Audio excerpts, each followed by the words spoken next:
Hoy es la sesión número 10 y tenemos pues un tema muy interesante que tiene que ver con tres sesiones que conforman un bloque que hablarán sobre los futuros sostenibles frente pues a estos retos, estos desafíos del colapso climático.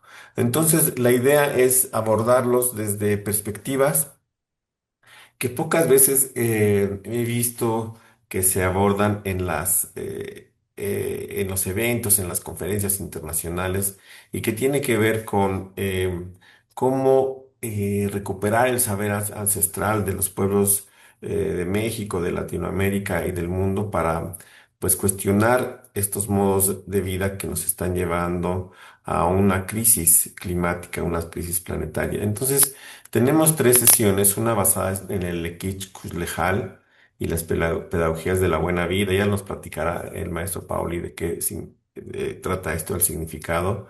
Después, hablar sobre las filosofías también de los pueblos del Amazonas brasileño, de esta idea de los futuros ancestrales. Mm, ya les platicaré más adelante de eso. Y también la idea de la sostenibilidad y la espiritualidad y la educación. En una idea de que Leonardo Boff ha hablado sobre qué significa la sostenibilidad y que la relaciona con una visión cosmológica también. Bueno, pero en esta ocasión, pues hablaremos con el maestro Antonio Paoli, que es un estudioso. Ya estábamos platicando hace unos momentos, desde hace más de 50 años, del Lejal. El maestro Antonio Paoli, bueno, tiene una gran trayectoria, solo puse algunos datos ahí. Él es profesor de la UAM Xochimilco desde 1977 y ha sido nombrado profesor distinguido desde el 2021. Imparte clases en el Departamento de Educación y Comunicación. Tiene un libro que se llama, ay, ahora se me va el nombre, pero es un libro clásico en la comunicación que muchos leímos en las licenciaturas. Este, pero tiene otros libros muy importantes que tienen que ver con la pedagogía, el arte, la interculturalidad. Ya con estos libros, estas cátedras que ha dado, pues ya durante más de 3 décadas ha asesorado a instituciones, a comunidades, a un conjunto a gobiernos. En fin, el maestro Antonio Pablo tiene una gran trayectoria que, como decía, eh, es muy difícil sintetizarla en pocas palabras. Y la verdad es que le agradezco muchísimo que se dé un tiempo. Él está ahora, entiendo que en Oaxaca, y que se dé un tiempo para conversar con nosotros sobre el tema del Equilcus Lejal. Algunas preguntas que quisiera proponer para esta conversación es: qué podemos recuperar de la filosofía del Equilcus Lejal, del pueblo celtal, para afrontar los desafíos que tenemos en nuestro momento actual, y cómo podemos, a partir de eso que nos muestre el maestro Antonio, pues desaprender algunas cosas que tenemos en nuestros mitos, en nuestras relatos actuales sobre el crecimiento ilimitado, la riqueza, etcétera, para abordar otras ideas que nos puedan ayudar a entender nuestro momento actual y nuestro futuro, tales como la autonomía, el cuidado, etcétera.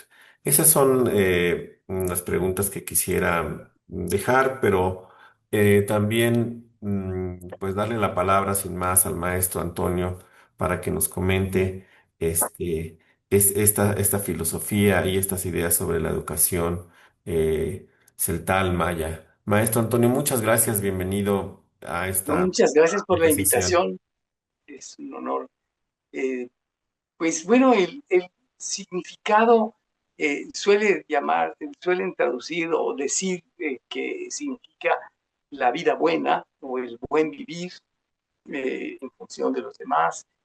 Si lo tomamos en el sentido de la lengua estrictamente, lec es bueno en celtal, lequil sería un genitivo que nos habla de lo propio de lo bueno, lo que constituye lo bueno, ¿no?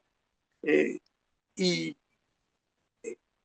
kush es vida, pero también es descanso. Podríamos decir que es la vida descansada, buena. Le es el verbo lehel, de buscar. No es algo que ya está dado, que se pueda encontrar, no es algo que se pueda nombrar la vida buena, es algo que se busca permanentemente. Le, entonces, y Hal, estamos hablando del bordado, de la diosa, de la deidad femenina del bordado. Es decir, es la vida buena y descansada que busca a la deidad femenina del bordado. Tiene una dimensión de lo femenino muy fuertemente puesta ahí. No solo es la vida buena, es lo femenino y es una deidad. Esta es una idea de perfección, ¿no? Entonces, no es que ya tengamos esa vida de perfección, es que es algo que se busca, es una actitud buscadora. En ese sentido, Lekil Kushlehal no es algo definible, sino es algo buscable, es como una noción que nos lleva. Yo me imagino un poco las ideas perfectas de Platón, ¿no? Pero esta idea perfecta sería de la diosa del bordado. Al decir bordado estamos hablando del arte del bordado también, traducido al español, ¿no? O pensándolo, un mundo hispano, greco-latino. Pero es entonces algo difícil de traducir, digamos, se podría explicar, pero traducir tal cual es muy difícil, ¿no? Entonces, es la vida buena que busca a la deidad femenina del bordado. Y esto, pues, me lo han ejemplificado de muchas maneras, en la pareja, en la educación, en la idea de autonomía, que es muy, muy central. Hay una gran cantidad de palabras para hablar de autonomía que no tenemos en español, eh, pero, pero bueno, pensando en la educación, eh, cada vez menos, porque ahora las empresas venden paquetes tecnológicos y con la semilla va incluida un paquete que no deja más que al maíz. Por ejemplo, el glifosato pues mata todo lo que no sea el maíz.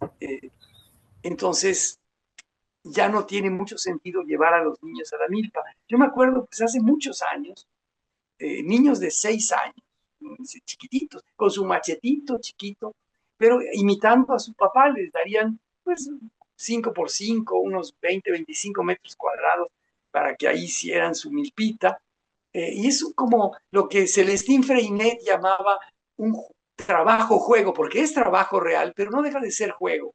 Y claro, hay cacería, llevan la frontera, van, eh, escogen el lugar, el papá le señala por aquí pasa el agua más rápido, por aquí pasa menos lento, aquí hay buena tierra, aquí hay mala tierra, aquí hay piedra, en tu terrenito pues tienes estas piedras, en fin, de tal manera que el niño vea todo terreno es distinto, ¿verdad? Tiene que y recorre la milpa de su papá para ver si escoge otro pedacito que no sea aquel, pero y son muchas cosas que empiezan a conocerse.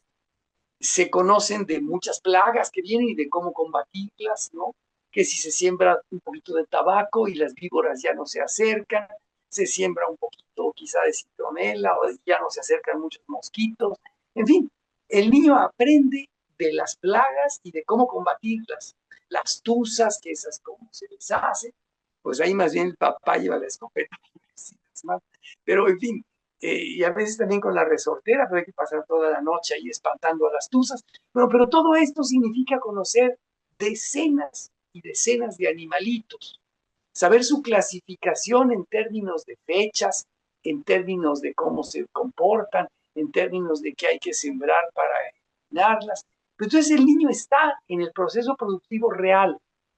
Y de ahí también, pues un día, bueno, esta es una anécdota eh, muy curiosa.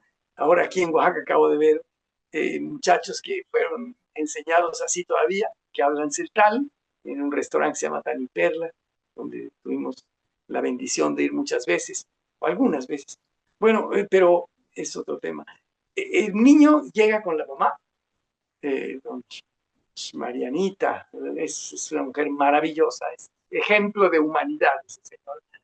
Pero, eh, y llega este niño con su morralito, traía unos elotes, unos elotes, unos tejotes, traía otras cositas, unos frijolitos tiernos, traía algunos quintoniles, como se llaman en náhuatl, aquí se les llama, ay, se me va el nombre, pero entonces llega y la mamá lo cocina. Y cuando se sienta la mamá y come y prueba el primer bocado, le dice Juanito, Cash, Yacta, Nero Yacta Winiquil, le dice, ay, eso significa, estás verdaderamente hecho al modelo de ser un hombre, porque mira, ya nos estás dando de comer a tu familia, ¿no? Esto es una levantada de autoestima a los 6 7 años que va a durar toda la vida, ¿no?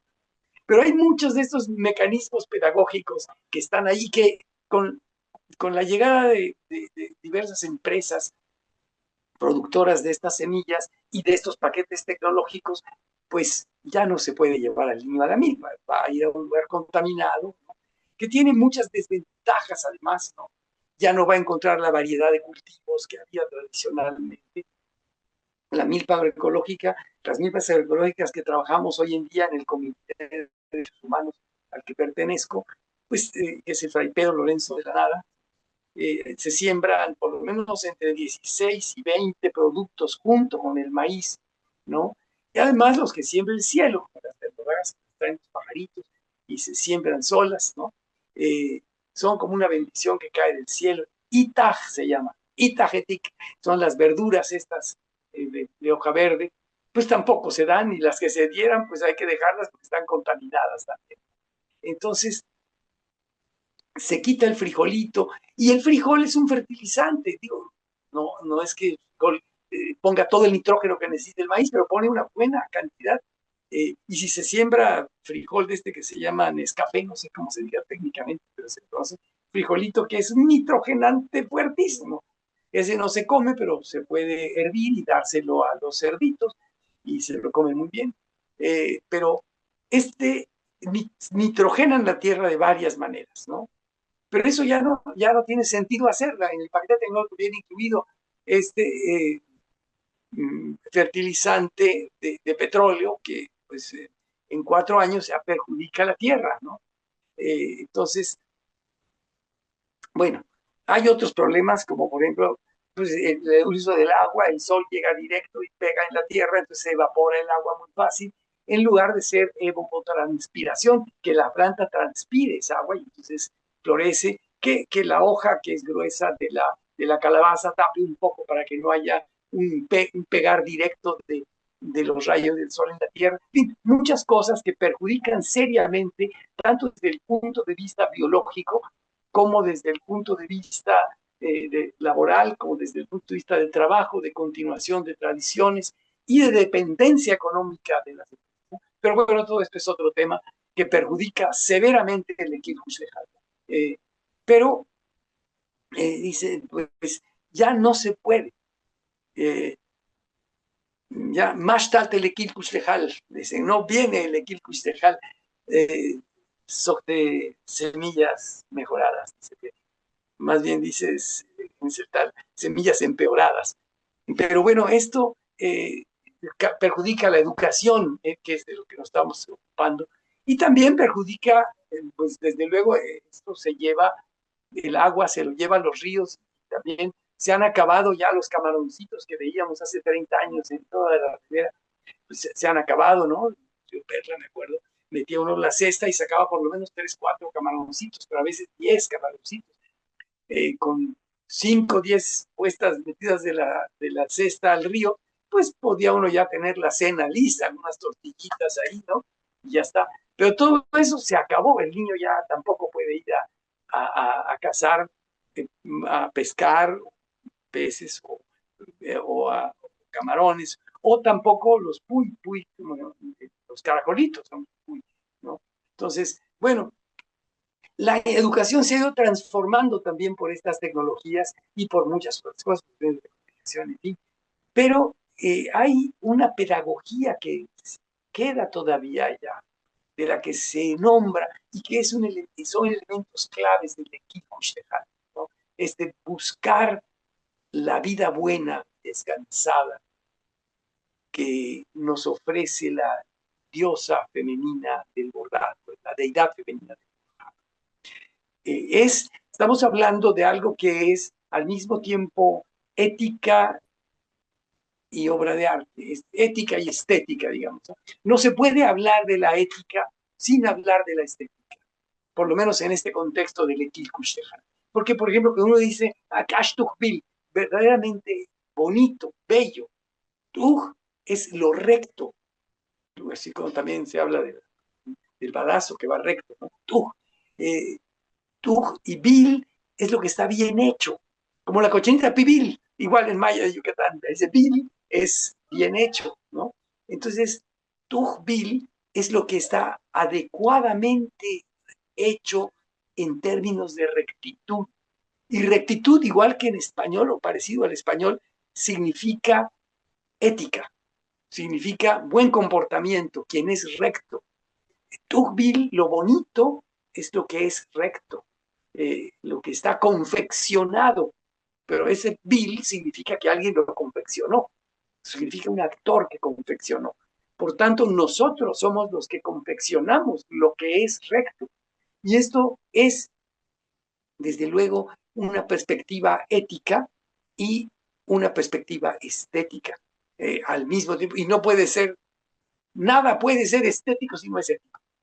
Nada, hay hay es valor, pero el valor no puede ser algo perverso, es decir, porque un narcotraficante puede decir valores, por ejemplo, no usaste bien las balas, estás desperdiciando, no eres preciso, puede decirle, no te enfrentaste al policía, no eres valiente, está diciendo algo con valores, pero lo está diciendo en un medio perverso. En Celtal, lo que es valioso no puede estar en un medio perverso, es ético y estético al mismo tiempo, de tal manera que es otra forma de asociación, de crear patrones de vida diferentes, ¿no? De los cuales habría que aprender mucho desde el mundo hispano, ¿no? Otras cosas del mundo hispano también habría que aprenderlas allá, pero por eso la interculturalidad puede ser tan valiosa, ¿no? Porque hay cosas que no tenemos en español. Por ejemplo, formas múltiples de hablar de autonomía, de las que ahora no, nada más lo he mencionado, pero y que me parece que sería muy conveniente reflexionar nuestro sentido de autonomía en términos de estas palabras, ¿no? Por ejemplo, Kocherin Bachtik, dicen, es el derecho-obligación que nos damos por lo pronto, ese in es por lo pronto, no es permanente. Tienes que cuidar tu autonomía porque se te va en cualquier momento. Nada es, no está tan presente nuestro verbo ser. Parménides no es de ellos. Este verbo ser permanente, no, todo está cambiando, todo, por lo pronto. Hay que cuidarlo, porque si no se te va, ¿no? Mm, así lo mismo, el equipo Tejal no es algo que esté ahí, es algo que hay que estar buscando permanentemente para que se dé, ¿no? Bueno, no sé si ya me pasé del tiempo asignado, porque luego uno empieza a No, no, hablar y a no no, parar. no, no, no, no, no. Yo creo que sería muy bueno seguir escuchándolo, maestro, si le parece bien. Yo creo que ha plantado unos temas muy interesantes. Eh, Estuve releyendo su libro hoy de autonomía y educación, y hablaba ahí de algo que ya ha mencionado, pero me gustaría que pudiera explorar un poco más. Primero el tema de la autonomía, qué significa la autonomía para el Quilcus Lejal, por qué es un valor fundamental, porque es este, por antonomasia, ¿no? El valor fundamental del Equilcus Lejal. Y también esta relación que usted hace con el tema de la tierra, de cómo se concibe la relación con la tierra y cómo eso se educa, usted lo señalaba hace un ratito, a través de una pedagogía pues de reconocimiento sin adular, decía muy bien, pero eso tiene implicaciones muy amplias en temas educativos, el juego, la estética, un montón de cosas, ¿no? Que ahí usted ha mencionado. Esto del bordado, también me parece fascinante. Por eso en mi imagen ahí de fondo puse ese bordado. Y Ah, recuerdo que en una breve conversación que tuvimos en un desayuno allí en San Cristóbal de las Casas, usted nos comentaba del significado de ese bordado. Entonces, no sé si le parece bien que pudiera comentarnos un poco más de esos temas, ¿no? La autonomía, el tema de la comunidad y también el tema de la pedagogía ligada a esta estética que usted comentaba en principio del bordado, del juego, del reconocimiento. Si le parece bien, maestro, si tendría un sí, poquito de tiempo, sí. claro, bueno, eh, el bordado en Mesoamérica ha sido como una especie de religión, eh, y al mismo tiempo se asociaba con la salud. Si ustedes ven, también en Maya de Yucatán, la diosa Ixchel, Ish es un durativo, eso es como nuestro vine, vi, iben, sí, ese I, sí, Ish. En celtal se usa mucho cuando uno llega a un lugar, Hulonish, soy llegado después de un proceso, ¿no? Pero supone el proceso para llegar. Entonces, hay esta condición de el bordado como, mm, perdón, la diosa Ish Shel, Shel es lo que es transparente, es lo que es claro, es la diosa de la salud, la esposa de, eh, del Señor del Rocío, dicen en maya, ¿no? Eh, entonces, la diosa Ishel, creo que es la misma diosa eh, Halametik. Hal es bordado, Me es madre y Tik es nuestra de todos, ¿no? Y se le aplica también a la Virgen María, le dicen Halametik Chulch María, la X así es femenino, ¿no? Halametik Chulch María, está muy pronunciado la feminidad del asunto, ¿no? Es la diosa del bordado, pero esa diosa del bordado significa mmm, de repente rituales de una sofisticación insólita. Por ejemplo, en Tenejapa se da que en algún poblado de Tenejapa se escoge a una mujer más o menos de 15 años, virgen, que va a bordar durante un año la camisa, la blusa que se le va a poner a la Virgen. Esa niña no debe de enojarse para nada durante el año. Si ella llegara a enojarse durante el año, esa blusa ya no se le puede poner a la Virgen. Entonces, esto significa una ética de la comunidad, porque toda la comunidad está ubicada, está en el entendido de que tiene que colaborar a la armonía del carácter de esta niña que está bordando. Durante todo un año no se debe de lograr nada, porque se echa a perder una ofrenda fundamental para el cosmos. Entonces, porque está ligada este arte con una dimensión cosmológica y santa, digamos. Eh, esta niña, Jaime Achish, esta niña, eh, Chult Esbey, Yuntechulchan. Esta niña está bendecida, bueno, diríamos en español algo así, no sé, bendecida por el cielo y pasa en gran al contento durante este año en que está abordando.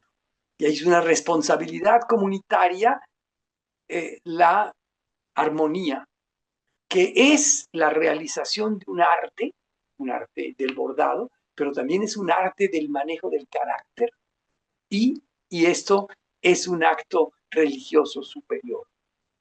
Yo diría que ética, estética y religión aquí están fundidas en un solo concepto maravilloso del que no nos da la palabra buen vivir, ¿no?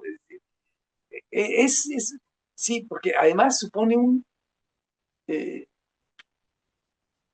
supone un nosotros. Bueno, cuando se habla de autonomía, bueno, decía yo esta forma de de Kocelín Bartik, eh, Kochel, o Ochel es un verbo, pero aquí se convierte en entrada, eh, porque es un verbo intransitivo, pero bueno, no entremos en los detalles de la gramática, pero es entrada. Tengo entrada porque he llevado a la casa la comida, en fin, si no, no tendría entrada. Es decir, derecho. Tengo derecho porque cumplo una obligación. La obligación es correlativa al derecho. No puede existir un derecho si no hay quien no cumpla una obligación para que yo tenga derecho. Por tanto, no se vale decir tengo derecho, simplemente no. ¿Cuál es tu obligación para tener ese derecho? ¿No? Entonces, no se vale, al menos que seas un bebé, entonces, tienes derecho a que te den de comer, pero cuando ya seas grandecito, ese derecho solo se acompaña con un bebé, ¿no? Entonces, la autonomía en términos de derecho puede ser el derecho, obligación ya coche-lin, que por lo pronto ese in tengo, eh, eh, ese in está condicionado, ¿no? No es nada definitivo. Me acuerdo de un juicio que le hicieron a un señor porque quería conquistar a su novia y entonces va al potrero y agarra un caballo sensacional para presumirle a la muchacha. Entonces, pero lo cacharon y le dijeron, no, porque tomaste el caballo como yunín. No le dijeron que era con robo, lo tomaste como si fuera tuyo. Porque, y la casa lo mismo. Y yo habito Nagelín, eh, Najinel. Yo habito por lo pronto, no puedo estar seguro de nada, esta vida es cambiante, ¿no? Entonces, la autonomía es por ahora. Si no la cuidas, se va. Erbachtik intersubjetivamente, es decir, nos damos unos a los otros. Eh, entonces, bueno, para ya no seguir en este detalle de la gramática, pero esta es una de las formas de hablar de autonomía, ¿no? Eh, que creo que valdría la pena aprender mucho de ella en nuestro mundo hispano, ¿no? Por lo pronto, pero al mismo tiempo no hay derechos y no hay obligación, ¿no? Y luego, y que nos las damos mutuamente, no me la doy yo solito, ¿no? Eh, lo mismo cuando dice uno, Tukelin Bachtik, Tukel sería solo, pero nadie está solo en este mundo. Vamos a jugar, Tukelin, vamos a jugar a que estuviera yo solo, pero yo sé que no estoy solo. Sin embargo, eh, Tukelin Bachtik, otra vez, eh, eh, eh, lo que me doy como si yo jugando a que estuviera yo solo, pero jugamos en conjunto, ¿no? Como si nosotros estuviéramos solos. Eh, y así habrían otras formas de hablar de autonomía, pero siempre es con in ahí, ¿no? Y Bachtik nos las damos intersubjetivamente. No es el individuo solito el que se lo puede dar, eh, aunque el individuo solito tiene responsabilidades personales también, ¿no? Claro, En fin, no sé si eso contesta lo que me dijo usted hoy. sí, porque en el libro este de Educación y Autonomía, usted menciona que, bueno, este corazón, lo voy a llamar así, de esta muy compleja, pero muy rica, este, eh, articulación entre lo estético, lo cultural, lo lingüístico, lo religioso, etcétera. Hay como diversos niveles de autonomía que enlazan esto que usted dice, siempre están enlazados en un proceso dinámico, no es que ya lo tengan y para siempre, sino que están siempre en esto del derecho que usted cuestionaba también en su libro. No solamente es este derecho positivo que entendemos, ¿no? Sino que es un derecho también que implica deberes y se van articulando allí, elementos muy interesantes, pero que llegan a describir también a un nivel de autonomía de los pueblos. Entonces, hablar de, por ejemplo, allí se entiende por qué la autonomía también de los pueblos es un valor fundamental en todo esto, ¿no? Forma parte de la cosmovisión, de la interioridad y de la educación desde niños hasta adultos. Entonces, de ahí se van entendiendo por qué autonomía, comunidad, deberes, derechos se van articulando. No sé si quisiera hablar un poquito más de esto, porque quizá para nosotros, nosotras, este, no formados en en esta filosofía, desde luego, a veces asusta el tema de la autonomía.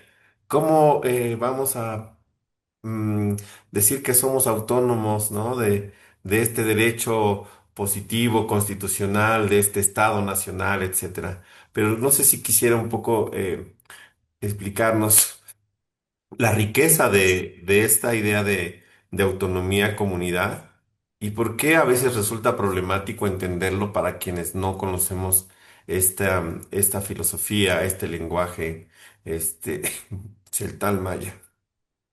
Sí, bueno, no sé qué tan capaz sea yo de hacerlo, pero algo tengo ahí y me encantaría compartirlo. Algunas cosas quizás sean tanto hipotéticas, pero creo que son así. Eh, por un lado, la autonomía, por ejemplo, cuando hablamos, volviendo a educación, dicen, ¿cómo se dice educar? Ihuptesel, ¿cómo se dice inteligencia? Igilal, o ¿cómo se dice? Pig, pig.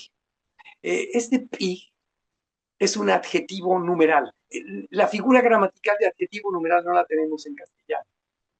Hay que poner de repente categorías gramaticales para entenderlo. Pero entonces, eh, en las lenguas mayas, claramente en Yucatán, en Tzotzil, Celtal y en otras lenguas seguramente, eh, se pone para decir Osh es tres, ¿no?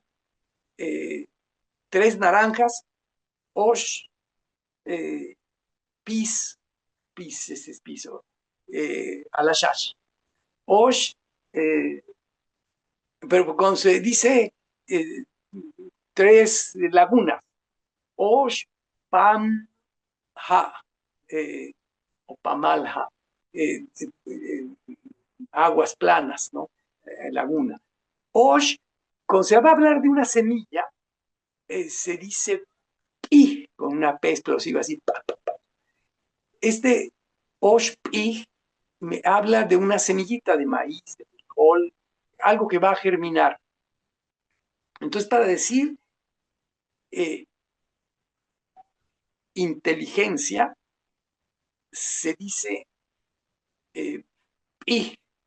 Perdón, antes, entonces, en muchas lenguas mayas, por lo menos en estas tres que señalé, se usa un adjetivo numeral si uno quiere convertir el número abstracto en cantidad. Es decir, ya hablamos de un grupo, es un grado menor de abstracción del número, digamos, ¿no? Pero si uno quiere el número completamente abstracto, también lo puede usar, ¿no? Eh, pero entonces, en este caso, el número uno se dice pi, y inteligencia se dice pigilal, y educación se diría pijuptesel, hacer que otro se convierta o promover que otro se convierta en único germinal. Uno no lo puede hacer, uno lo puede promover, auspiciar, ¿no? Entonces, dicen, de alal yaschiel tamoel, dice, ya germina para crecer, para subir hacia adelante. Tú no le puedes decir que es para arriba, ella sabe que es para arriba. El granito de maíz ya sabe que tiene que ir para arriba al crecer. Esto no se tiene que decir. Es muy distinto de tuchere, de dirigir, que nos vendría del latín, ¿no? Aquí es germinar. Una vez que germina, tiene su naturaleza que lo hace subir para arriba derechito. Eso sí, necesita que se le dé agua, se necesita que se le dé, y el agua es la comida, es el apapacho, ¿no? Por eso los niños están tan pegaditos al cuerpo de la mamá siempre, ¿no? Se ve muy mal dejar al niño en un Moisés, en una cajita ahí aparte, no, no, no, el niño tiene que tener el agua, como la planta tiene que tener humedad para seguir creciendo. Entonces, es una metáfora agrícola, digamos, o mm, biológica de la planta, ¿no? Entonces, educar es propiciar que germine y siga creciendo, porque ig es un adjetivo numeral que solo se aplica al, al granito que va a germinar. Ahora, se, esa, ese, ese, ese adjetivo puede convertirse en verbo, ¿no? Eh, puede convertirse, como en español podemos hacerlo también, ¿no? Eh, belleza se puede convertir en verbo, embellecer, ¿no? El adjetivo que lo convertimos en verbo. Así en celtal se puede desde luego hacer el adjetivo verbo, el verbo nombre, el nombre, el verbo, ¿no? Como caballo, cabalgar, ¿no? De, de, de un sustantivo se convierte en un adjetivo. Pero bueno, la gramática luego no es tan divertida. Eh, entonces, educar es hacer que otro se convierta o promover o auspiciar que otro se convierta en único germinal. Y este sentido, para ser una buena persona, eh, Pigil Winnick, Pigil Hans, se necesita que haya lequilal, es decir, lek es bueno, lequil es lo propio de bueno, lequilal es que haya bienestar. Eh, y un elemento clave, usted puede ver, por ejemplo, en Tenejapa, que las mujeres, que es un acto básicamente femenino, el bordado, en este contexto, la mujer también borda los pantalones de su esposo. Es una especie de bermudas que llega a la rodilla un poco abajo y que está bordado sobre todo el rojo alrededor. Eso habla de la buena pareja, la mujer que está integrada con su marido que necesita de esta dimensión de la bendición femenina para estar bien, ¿no? En otros lugares esto se ve de otra manera. Claramente en Tenejapa es así. Y, eh, en fin, no, sé si ya me estoy yendo por otros lados, eh, pero la idea de inteligencia y educación, esto como ser único. Nadie puede ser igual a otro, pero al mismo tiempo nadie puede ser único si no se integra en comunidad, ¿no? Sí. Sí, bueno, también quisiera abrir la conversación para quienes hoy nos acompañan, que quisiera hacer algunas preguntas. Yo solo quisiera preguntarle cómo se relaciona esto que nos acaba de comentar de esta idea de la agricultura, de la germinación, etcétera, con el cuidado de la tierra, con el cuidado del entorno natural, porque iniciamos la sesión aludiendo a eso, pues hoy necesitamos visiones que nos permitan entender la sostenibilidad de la vida sobre el planeta, nuestra relación con nuestro entorno, de distintas maneras, quizá reaprendiendo o aprendiendo de otras culturas que han sostenido milenariamente a su entorno con una visión mucho más justa, menos depredadora, etcétera. Entonces, en ese sentido, quería preguntarle cómo esto que nos acaba de narrar acerca del sentido de la inteligencia, la educación, lo comunitario y de la autonomía, puede ser una visión que nos ayude a aprender sobre la relación que tenemos con nuestro planeta, con nuestro entorno. ¿Qué nos puede enseñar el Equil Kuxlejalo? Es esto que usted ha aprendido de ellas, para esta relación con la tierra. Me parece, supone el vigilal, la inteligencia eh, adecuada para restaurar los beneficios de la tierra. Es decir, primero, no contaminar con cosas como el glifosato, el gramosol, y otros venenos para la tierra. Eh, Luego, propiciar la pluralidad que puede ayudar a fertilizar y a tener una pluralidad de nutrientes, no solo para la tierra, sino también para el ser humano, que no sean contaminados, ¿no? Está en discusión que si las semillas mejoradas o transgénicas causan cáncer. Bueno, yo no me meto a esa discusión, no soy biólogo, no sé, he visto argumentos de distintos tipos, pero ciertamente perjudican a la tierra, eso no tiene remedio. Ciertamente no se lleva a la gente porque ciertamente ha aumentado el número de cáncer. La cantidad, por ejemplo, en la Frailesca, en Chiapas, que es la zona maicera por excelencia, hay un porcentaje gigantesco de las muertes son por cáncer, cosa que no era antes. Entonces, hay un problema muy serio que ciertamente si no es la transformación genética la que causa mayores problemas, yo creo que sí, pero lo creo, no lo sé, pero ciertamente lo sé, el glifosato y estas otras sustancias insecticidas, herbicidas, perjudican severamente al ser humano, pero también a la tierra y se va indefectiblemente el agua de la lluvia se lleva a los ríos estas sustancias y hoy en día ya no hay camarones, ya no hay mazames, un camaroncito chiquito que por cierto fue registrado por la Universidad Autónoma Metropolitana, que no se conocía este crustáceo en la clasificación. Es una revista alemana que se publica en inglés. Bueno, ya hice un comercial del agua. Me regreso. Eso ya no existe. Bueno, existe en donde nacen los ríos. Yo le pedí a un biólogo muy experto y me dijo, sí, claro, pero si me garantizas que no van a llegar estas sustancias que han matado a los camarones, no tiene sentido resembrar en los ríos estos camarones, ¿no? Ni estos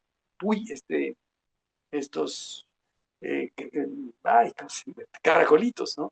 Y los peces, pues desde luego, no van a volver a menos que no se resiembren, pero si se resiembran es porque se asegura uno que no va a llegar el glifosato o el gramosone o estos otros insecticidas, herbicidas al agua de los ríos, ¿no? Y este es un mal de todas las cañadas, ¿no? Se trata de producir conservando y conservar produciendo, porque la selva produce muchas cosas que al cortarlas no nos perjudican. Incluso cierto nivel, madera, por supuesto, la hoja santa, es tan sabroso cortar esos palitos de hoja santa, irse los comiendo en el camino. Eso no perjudica a la selva en nada. Flores, floricultura, muchas cosas se pueden hacer. Inclusive en ciertos contextos de selva, pues sembrar café que necesita sombra, eh, la mayoría de las variedades necesita sombra. Entonces, uno puede producir conservando y conservar produciendo. Esto sería como un lema fundamental que habría que tener en la producción. Y, por supuesto, la selva tiene una capa fértil muy delgada. Una vez que se corta, ya la perjudicamos seriamente. Se trataría de ir teniendo la posibilidad de conservar el mismo espacio, ya no quemar. Ya se quema menos que antes, pero no quemar. Las milpas de nuestro Comité de Derechos Humanos, Fray Pedro Lorenzo de la Nada, hay milpas que hace casi 20 años que no queman en el mismo lugar y tienen muy mejor fertilidad que las milpas recién quemadas, ¿no? Entonces, tenemos, bueno, tienen ellos varias formas de fertilización. Una es esta combinación, porque el frijol, sobre todo el frijol este que decía que no sé cómo se llama en el lenguaje más científico, pero dicen el Nescafé, que es como café con leche de color, es un nitrogenante maravilloso. Pero esta combinación de elementos tienen una bacteria que se llama rizobio. Ese rizobio no es que sea de la biología, viene acompañado de, del frijol, del maíz, del frijol, de otras leguminosas y inyecta nitrógeno en la tierra, ¿no? Entonces así tienen otras pautas, también tienen formas de hacer compostas, tienen otras plantas que combinadas pueden ayudar, ¿no? Pero bueno, No soy agrónomo, no tengo tanta claridad. Puedo invitar a los compañeros, por supuesto, a que lo expliquen con más detalle, aunque probablemente en español les sea difícil explicarlo, pero dan cursos constantemente por allá, ¿no? Hemos invitado eh, a diversas instituciones a que nos apoyen, pero bueno, el caso es que se puede dar el maíz. El maíz no se da en un tonelaje como el que se produce en Sinaloa o en Estados Unidos. No, no, no son 10, 15 hectáreas, digo 15 toneladas por hectárea, no puede ser, pero viene acompañado de una multitud de cosas. Cuando se acaba esa multitud de cosas, empieza una desnutrición de la gente, no solo de la tierra, también de la gente, muy fuerte porque, y entran, pues claro, Marinela, Pipo, Coca-Cola, Totis, bueno, Bracel, una cantidad de porquerías que generan diabetes. Eh, la tortilla no era problema antes, al contrario, era un muy buen alimento, pero claro, acompañado de Coca-Cola, pues ya se convierte, según en las proporciones que se tome, en posibilidades de diabetes, ¿no? Entonces, son productos que van perjudicando seriamente y que entran ante el vacío nutricional que deja el estar sembrando con estas porquerías llamadas gramosomas, ¿no? Eh, entonces, me parece que es perfectamente factible. Ellos tienen la tecnología y además se puede ayudar por desarrollos contemporáneos que potencian la agroecología todavía mucho más de lo que tenía en el pasado esta gente. Me parece que hay que aprender mucho de otras culturas también con criterio adecuado. Y aquí nuestros compañeros siembran sin ninguna cosa de fuera, prácticamente no compran nada de fuera y producen entre 16 y 20 productos junto con el maíz, ¿no? Mm, pueden sembrar plátano, pueden sembrar yuca, pueden sembrar una maravilla que en Yucatán se llama chaya, aquí dicen shake, que tiene condiciones de proteínas vegetales maravillosas y además de hierro, y que hace más muy raizón para sembrar al final de la milpa, sobre todo cuando hay curvas o bajadas, y casi todo el territorio de la selva es curvo y bajadas y subidas, ¿no? Entonces, se puede detener la tierra mucho porque es muy raizón, lo mismo con la yuca.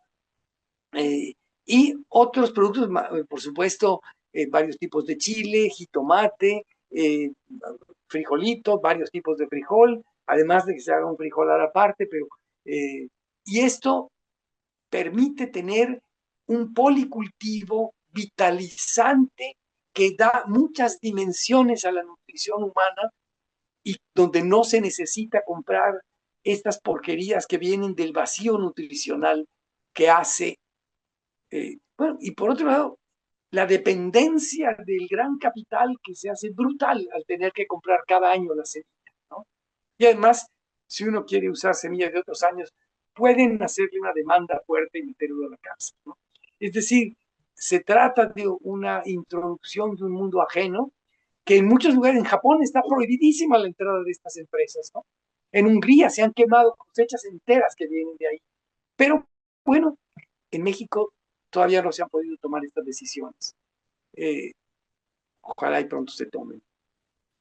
Porque la gente que hace dice, no, no, tú no me puedes comprobar que la semilla mejorada genere cáncer. No, solita no, pero todo el mal que generan en términos educativos, ambientales, nutricionales, de dependencia económica y un largo etcétera, eso no, no, lo pueden negar, pero se niegan a hablar de eso normalmente. Maestro, a reserva de que alguien más quiera intervenir. Y esto, digamos, todo este escenario frente al Equilcus Lejal, como usted nos explicaba, pues es una idea regulatoria, ¿no? Es decir, bueno, tenemos que recuperar el Equilcus Lejal, es un principio ético, normativo que nos orienta desde lo interior hasta lo comunitario, etcétera.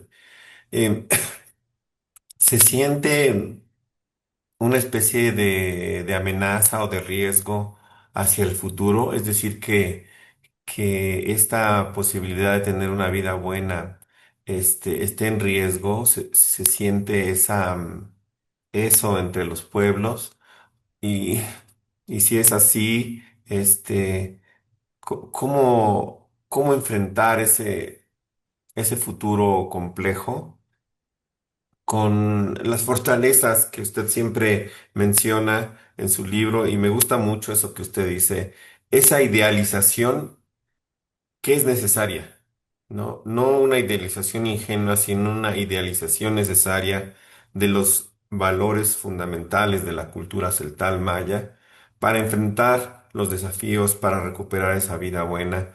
Pero bueno, eso quería preguntarle si se perciben riesgos, desafíos hacia el futuro en toda esta cosmovisión que usted nos está compartiendo. Sí, yo creo que ya está en un clima de severo deterioro. Los ríos, el ecosistema, eh, muy severo. Ahora, ¿puede recuperarse? Yo tengo la certeza de que es posible, que todavía no estamos en el nivel de imposibilidad de retorno. Yo los invito, bueno, tenemos ahí todo, damos cursos, bueno, yo no los doy, porque yo no hablo central también, apenas si me puedo dar a entender un poco, pero eh, los compañeros tienen muchos cursos. En algunas comunidades hay varias decenas de personas que ya están sembrando con este sistema.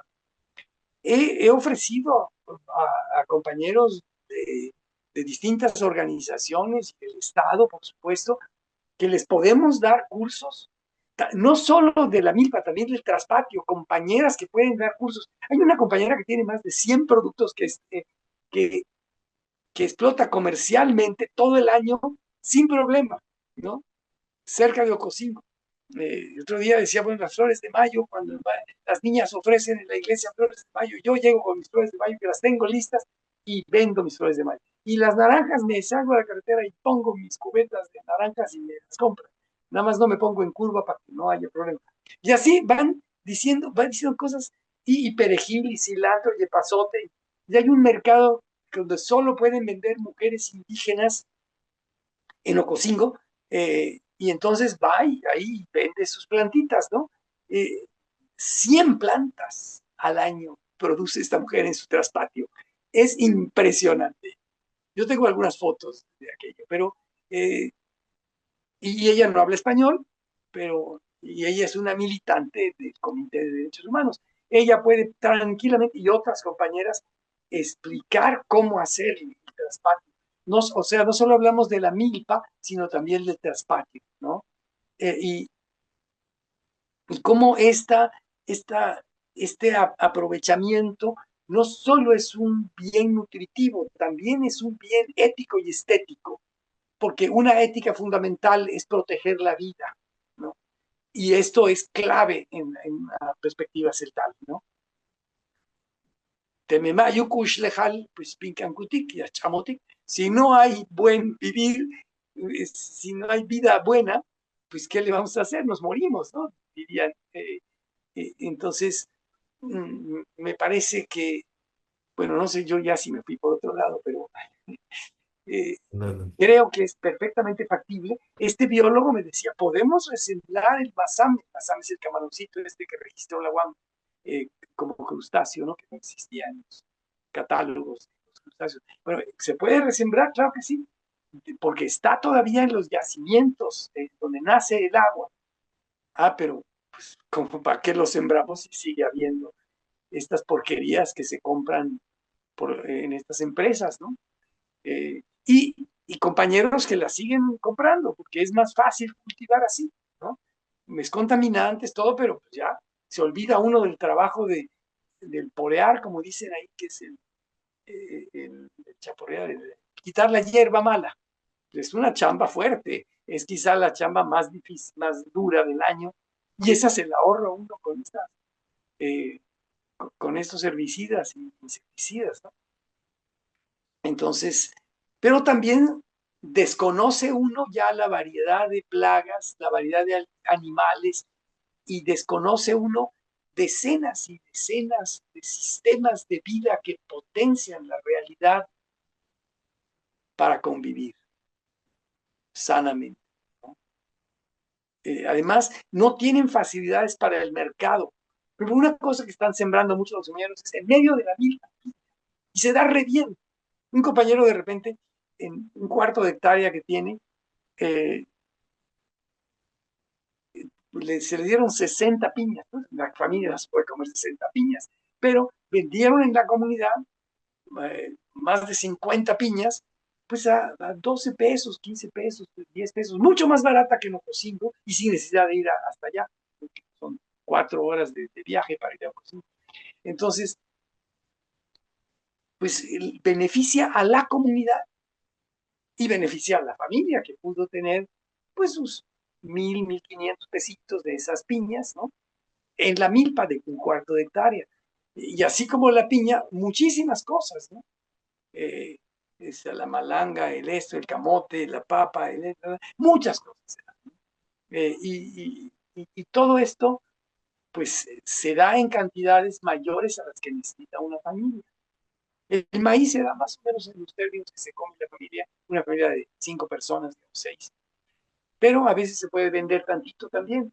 De tal manera que el que la gente produzca así también es una especie de seguridad social para los demás, no solo para la familia que lo produce, ¿no?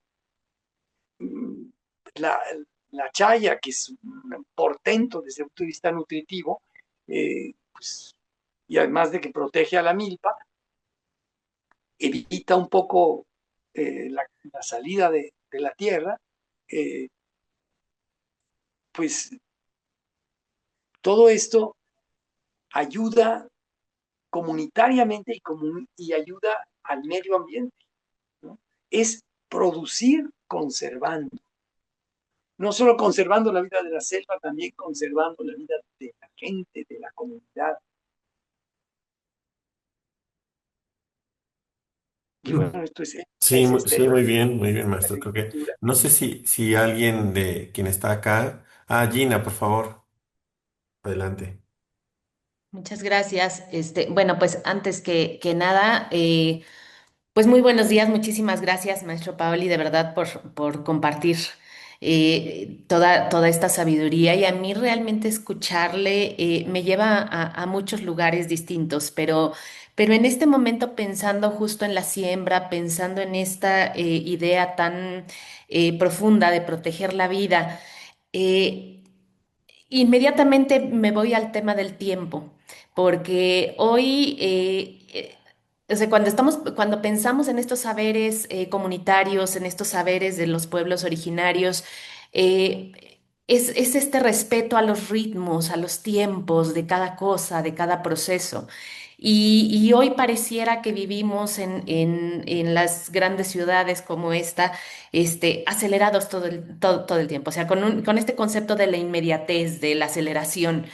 Y ahí pienso cómo, o sea, ¿qué tan importante es esta parte del tiempo, este concepto del tiempo, del propio ritmo, para esta idea de una buena vida? Porque cuando escuchaba al inicio que definía el Ekil Kushlekhali, que decía es esto de una buena vida, pero esta vida buena, descansada, y decía, "Hijo, ¿cuántos de nosotros no alcanzamos siquiera a concebir a lo mejor ese concepto? Porque vivimos en medio de una aceleración constante. Y pensaba cómo esa aceleración, como esa inmediatez, hoy en día está afectando todos los aspectos de nuestra vida, pero tiene un impacto muy particular en esa capacidad también que tenemos de cuidar. Entonces, no sé qué opina usted del tiempo y de la aceleración. Sí, pues para nosotros, los seres humanos, el tiempo es un misterio, ¿no? Decía San Agustín, si me dicen que lo viva, lo vivo, pero si me preguntan qué es, pues no sé contestar. Pero nosotros vivimos el tiempo por ritmos distintos, ¿no? Y recordamos momentos de aquel ritmo. Entonces, la vida debe vivirse en una multitud de ritmos que hagan armonía entre sí. Cuando uno siembra en una milpa agroecológica y tiene 20 productos, pues tiene distintos tiempos, distintos ritmos en que se da la calabaza, el chayote, en fin, toda esta cantidad de cosas, ¿no? La piña, aquella. Y, y cada uno va significando actividades distintas para el corte, para la venta, para la preparación, para la comida. Va uno comiendo cosas diferentes a lo largo del año, va uno pudiendo vender cosas diferentes, eh, y, y cada cosa es una ilusión llegar a cortar, ¿no? Para comerla ese día. Ya se dio tal cosa, ya se dio tal otra.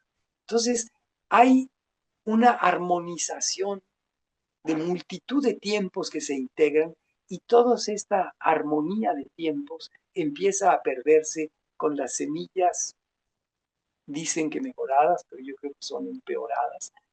Y con gran ciencia se empeora la vida, ¿no? Que es una gran ciencia política que empeora indudablemente la vida de la comunidad y de la gente, su nutrición, su educación, muchas, fue esto de lo que hemos hablado hace rato. Y, y se desprecia el potencial de la vida que tiene la tierra y el pueblo, ¿no? Eh, tenemos, no sé si estoy respondiendo, ya voy por otro lado, pero traté de hablar de cómo para la educación es central todo esto, y todo esto se pierde para la educación. Es una pedagogía perdida a través de tomar estos recursos de fuera. El capital es el sistema de destrucción más claro, en este caso, ¿no? Ahora, ¿cómo impedirlo? Me parece que por un lado habría que prohibir la presencia de estas empresas, pero resulta ser que ya dependemos demasiado de ellas como para prohibirlas, ¿no? Entran y ya están ahí. Yo no sé cómo se podría hacer. Lo que sí sé es que podemos ofrecer masivamente cursos sistemáticos sobre traspatios, sobre milpa agroecológica, sistemáticamente y por lo pronto en lengua tzeltal y en lengua tzotzil. Esto lo puede hacer nuestro Comité de Derechos Humanos, porque además se considera fundamental para cumplir con el artículo 4 constitucional que habla de comida sana y nutritiva, de calidad. Esto no se puede hacer si la gente no la produce ahí. Y parece ser que esto no se diera cuenta el Estado de que se necesita que la gente lo produzca ahí con sus sistemas, sino que deja que otras empresas lleguen y hagan dependiente y maten a la tierra y a los ríos y al ecosistema de esta manera, ¿no? Me parece que no se acaban de creer que la gente tiene los elementos para sacar adelante.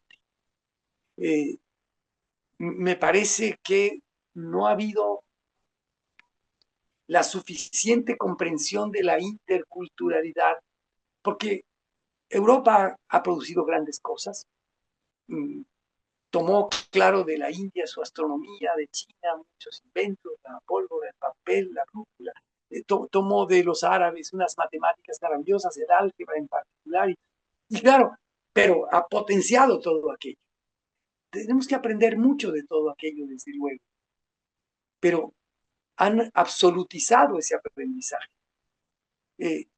Desgraciadamente, muchos de los que hablan de decolonialidad lo hablan de no ser eurocéntricos, pero lo hablan en español. ¿Usted cree que es posible no ser eurocéntrico si uno lo habla en español? No hay modo. Son categorías y estructuras de pensamiento y en los hechos, esos decoloniales están despreciando las culturas y están despreciando las categorías y están despreciando los modos de ensamblar el conocimiento para elegir Kuchetal.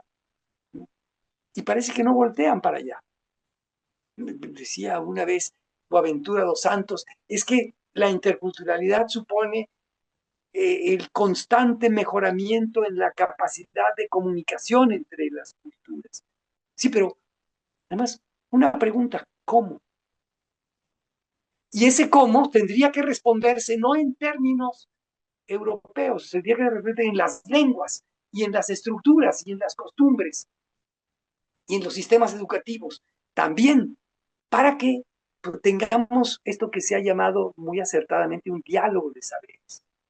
Yo me acuerdo, por ejemplo, hace poco, hace bueno, 2, 3 años, fueron el rector general de la UAM, el rector de Xochimilco, a ver una de las clínicas que tiene la UAM en las cañadas de la selva. Y una partera dijo, mire, yo le puedo enseñar a las compañeras, a los compañeros no, cómo sobar y cómo poner al bebé para que nazca perfecto. Mis manos lo saben, sienten al bebé, ¿no? Y sé cómo, qué tocar, qué no tocar, cómo oprimir, qué hierbas usar, qué calor usar para que esto suceda. Ah, pero este aparatito que me ha traído a la UAM se llama eh, eh, ultrasonido. Me permite ver otras cosas nuevas que yo no podía ver con mis manos. Entonces, y mire, lo uso así, así, complemento así mi dedo. Y esto, pues solo se lo puedo aprender a las compañeras, porque a los compañeros, pues ni los esposos ni las mujeres les iba a gustar que ellos lo hicieran. Entonces, hay un límite en el aprendizaje también, respetar esos límites, pero hay un potencial insólito, ¿no? Y sistemas de seguridad social que ofrece la partera, que no son solo la partería, sino son la organización de la comunidad para resolver problemas de la familia que ha tenido un bebé. Pero bueno, de eso tal vez podríamos hablar en otro momento, pero muchas comunidades lo practican. Pero esto es un diálogo de saberes real. Los dos están aportando igualmente con, con el saber y las categorías y la práctica del sobado como de este aparatito maravilloso del ultrasonido. Entonces aumenta la comunicación. Pero si no se va también al saber de allá, no hay comunicación que valga. Bueno, le podría poner ejemplos. Este gran profesor que es Sotzil, que sabe muchas lenguas y que se llama don Jacinto Arias, hay que de pie cuando se habla de don Jacinto, tiene unos más de 90 años y sigue siendo un gran sabio. Eh, bueno, yo leía en la colección CEP 70 hace más de 50 años algo de El mundo luminoso de los mayas, donde dice, bueno, el sacerdote se le contrata para que vaya a bautizar, porque el chulel, el alma, bueno, así traducen chulel como alma, proceso de tener más racionalidad cada vez, el alma de los niños sale y luego no sabe cómo regresar porque no tiene señas fuertes. Y los caslanes, la gente ladina, pues son muchos de ellos muy malos, pues, pero tienen señas fuertes. Entonces, la crucecita con su aceite, la salecita, el agua, y el bebé toma esa seña fuerte, y es probable que se muera menos, porque los que más se mueren son los bebés, ¿no? Entonces, esto lo piensa mucha gente, pero el sacerdote piensa que como que ellos se comieron la manzana, entonces, pues ya es el pecado original, y entonces, bueno, no sé, no quisiera yo tampoco caricaturizar ningún, ningún sistema de creencias, pero son dos mundos totalmente distintos que no se tocan. Hay el mismo significante de la agüita, del aceitito, el mismo, pero el significado es diametralmente opuesto, distinto, diferente. Hay un abismo, pero ese abismo lleva 500 años y no parece acortarse. Ahí sigue. Hay una interculturalidad perversa, colonial. Bueno, habría que hablar en particular de esas condiciones perversas y de cómo hacer un diálogo de saberes que potencie la mayor posibilidad de comunicación, pero para esto tenemos que aceptar cómo ellos buscan el equilibrio, que son muchas maneras que al negarse han negado la vida del planeta y que no ayudan a la comunicación. Bueno, ahí está la oferta. Invitados, seguramente nuestros compañeros estarán, nuestras compañeras estarán felices de impartir estos cursos. También se pueden impartir en español, pero sobre todo en Celtal, en Sotzil, estarían desde luego dispuestos.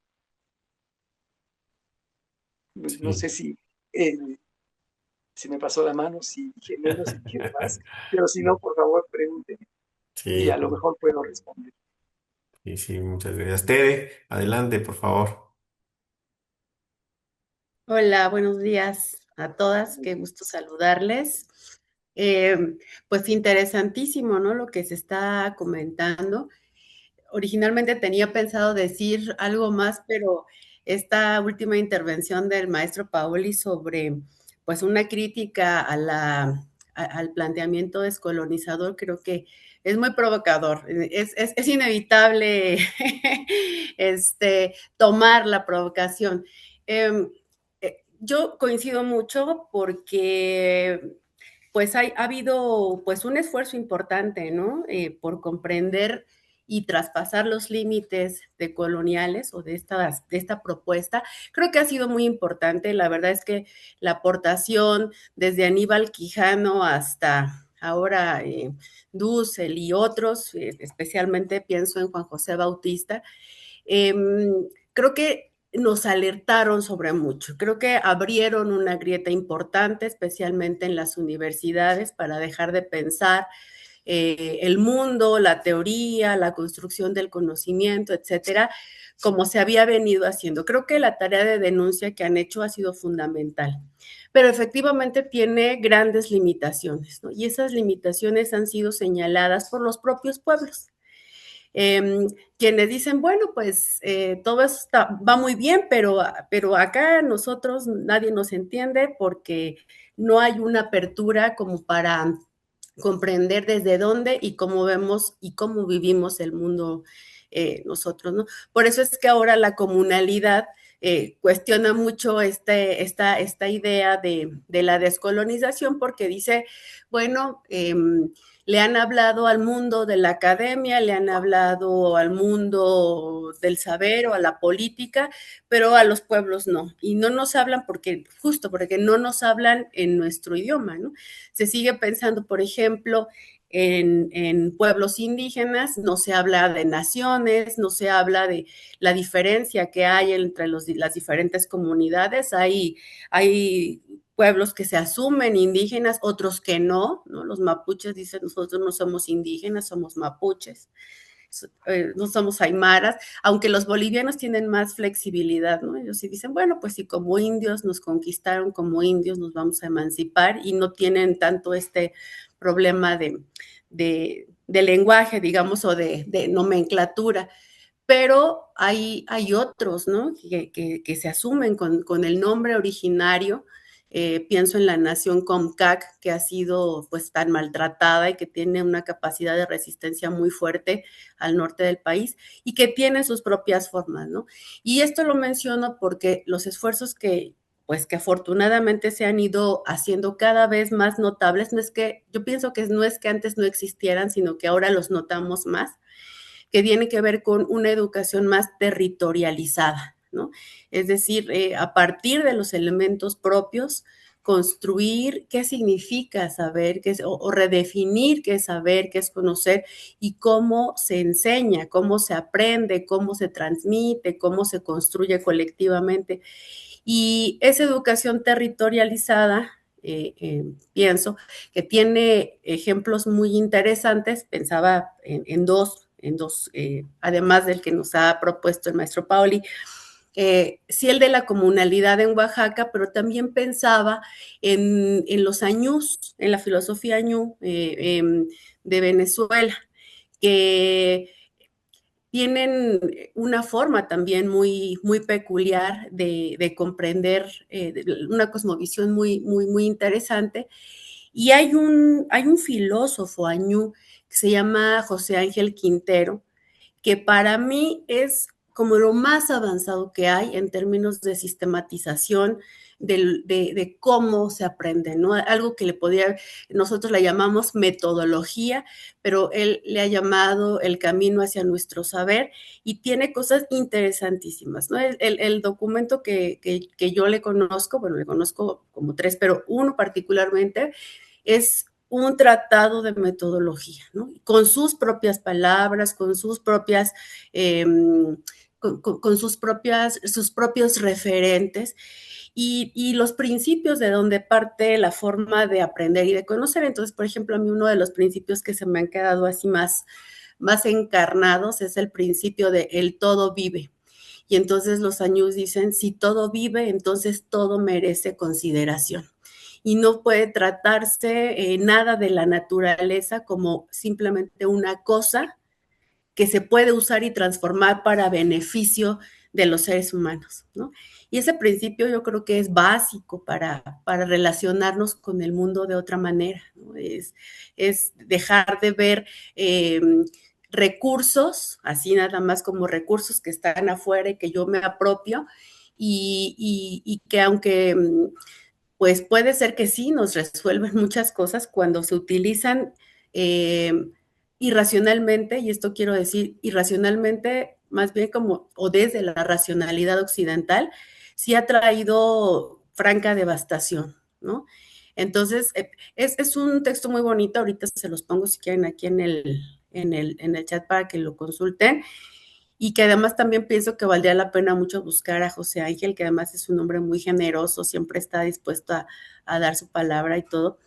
Y es como un esfuerzo no solamente por recuperar cosmovisiones y decirle al mundo, eh, aquí estamos, sino compartir, estamos, pero miren cómo hacemos, nosotros lo hacemos de este modo. Y eso es muy interesante porque normalmente eh, efectivamente la interculturalidad, que ha sido uno de... Se apagó tu micrófono. Te quedaste sin audio. Perdón, gracias. Digo que efectivamente la interculturalidad nos ha hecho mucho daño como concepto y como idea de cómo es que hay que relacionarnos con otras formas de estar en el mundo, pero estos ejemplos ni siquiera se meten ya con el tema de interculturalidad. O sea, a mí me parece que están más allá de eso. Y cuando uno lo contrasta, pues sí vemos, ¿no? Las limitaciones de lo intercultural. Si acaso todavía Catherine Welsh, avanzó otro poquito, ¿no? La interculturalidad un poco más radical y eso creo que es interesante, pero leer o escuchar el modo en el que los pueblos lo hacen es otra cosa. Y ya las metodologías, porque bueno, seguimos usando esas palabras, ¿no? Desde los pueblos y para los pueblos, de verdad que es sumergirse en otro mundo. Y yo recuerdo una clase que tomé alguna vez con Juan José Bautista, que fue pues de los discípulos más importantes, ¿no? De Dussel, que murió muy tempranamente por una enfermedad muy fea. Él en una clase en la Facultad de Filosofía nos decía, bueno, todos los que están aquí, yo no dudo que sean respetuosos con nuestra, por ejemplo, ¿no? Decía, con la idea, con el símbolo andino que tenemos del cóndor. Yo creo que ustedes lo respetan. Yo creo que ustedes son, sí, se muestran receptivos y respetuosos de lo que eso significa en nuestro mundo y cómo lo percibimos, pero no lo creen. Lo respetan, pero no lo creen. Y como no lo creen,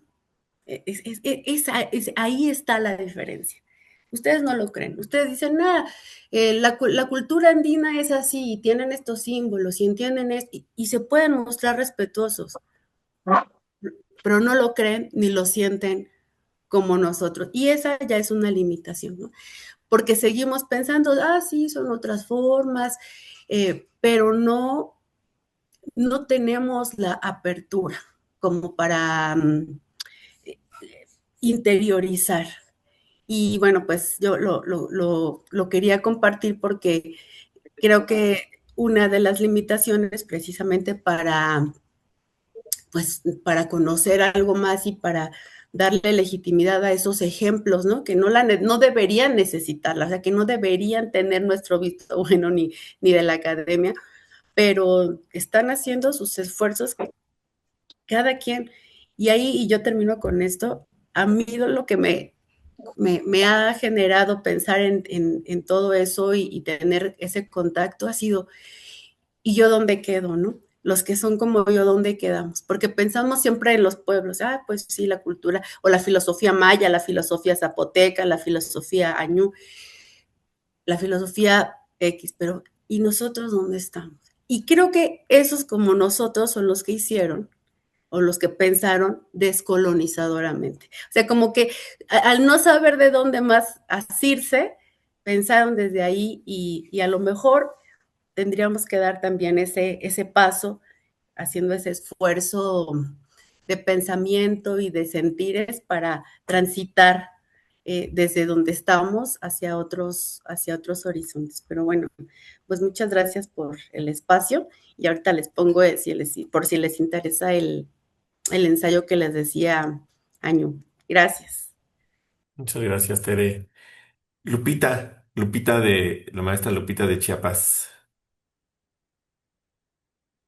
Adelante. Voy. Tenía todo cerrado y... Hola, maestro Paoli, compañeros, qué gusto verte por acá, Gina y Adolfo. Por fin pude estar presente un sábado por los tiempos y la urgencia de la que hablaba el maestro Paoli, ¿no? Cómo vive uno la vida, que no siempre tenemos el tiempo de hacer lo que quisiéramos. Maestro, yo voy a ser muy directa con mi pregunta. Perdón, pero como chiapaneca me importa mucho preguntarle, ¿qué opina usted de que el Equil Cuslejal se haya vuelto política? ¿No? Se haya establecido como la política de esta administración estatal y que, bueno, uno ve que, tal como usted lo decía, se está el significante, pero el significado está bastante distante. Porque, bueno, el Quilcus Lejal se le llama a eventos donde está presente el folclore y no hay una, bueno, desde donde yo lo veo, ¿verdad? Hay una banalización muchas veces del concepto tal como usted lo exponía ahorita.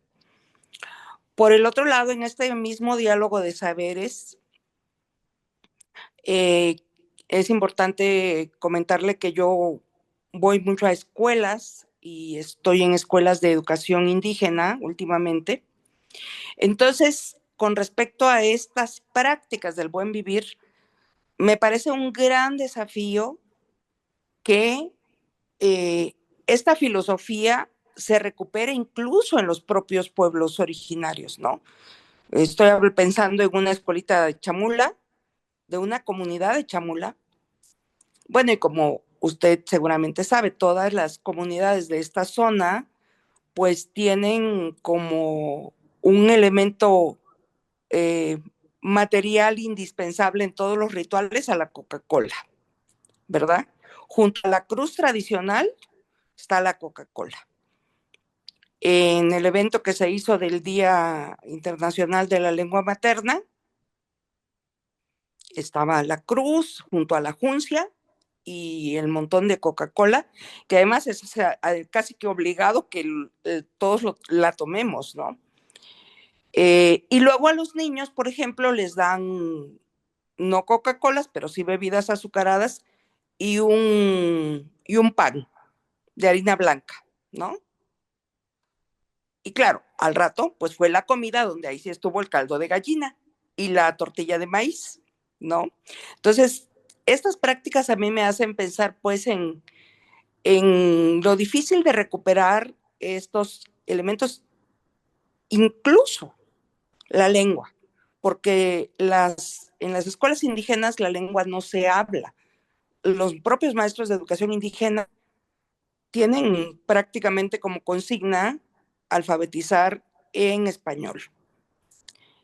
Entonces, todo eso a mí me hace cuestionarme, pues, con esto que es tan profundo en este sentido que usted lo exponía, y que ahora que tenemos esta política del Lequilcus Lejal como política estatal, pues me parece que lejos de que se promueva realmente la valorización de esa perspectiva de vida, se banaliza y bueno, sirve bastante para los eventos. Mi mirada chiapaneca, perdón. Gracias, maestro.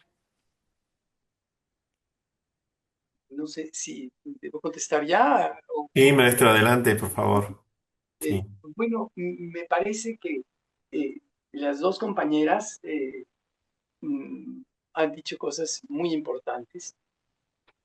Mm, mm, Me parece que mucho tienen que ver una cosa con la otra también, pero bueno, eh, la lengua me parece que es un factor fundamental para plantearse los problemas de la cultura. El asunto es que yo no he visto que, tal vez estoy equivocado, tal vez estoy ignorante en muchos terrenos, pero no he visto que entren a cómo se construye en la lengua relaciones fundamentales. Me parece que muchos decoloniales son epistemicidas, perdón la palabra, pero es decir, tienden a matar el conocimiento indígena a nombre del conocimiento indígena. Porque bueno, la mente no solo es lenguaje articulado, gramatical, lógico, un deportista que va a tirar un clavado, piensa no lingüísticamente como el movimiento de sus músculos en el aire para dar el clavado, ¿no? Sino no, la cultura no solo es lenguaje articulado, pero lo más analizable, digamos, que es como muy complejo, pero es analizable, es el lenguaje articulado. Y parece que lo ignoraran. Con todo respeto al señor Dussel, pero se va a Quetzalcóatl. Pero el Quetzalcóatl de hoy es el que nos interesa también. Hoy en día la gente en Celtal habla de Chulchan, la santa serpiente. ¿Qué significa hoy eso? El maya de Yucatán, Caán es el cielo, también es la serpiente. ¿Qué significa eso? Habría que entrar a sus lenguas, habría que entrar al modo en que construyen sus estructuras, sus referencias antiguas, sus ancestros. Y yo no veo que lo quieran hacer, ¿no? Es decir, hay un,